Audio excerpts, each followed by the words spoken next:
Here's how to check if your USB-C cable is a charge only or data.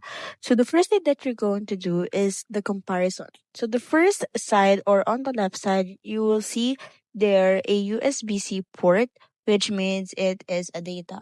Now, if the gold buttons have gaps, that means that it only has a data only. Next is the Type-C port. So as you can see, there is a Type-C attention and Type-C. So these are the devices that uses a charging Type-C device. A Type-C device charging only looks like this. So usually it is a Type-C to USB type, but there are some instances that it can be a Type-C to Type-C.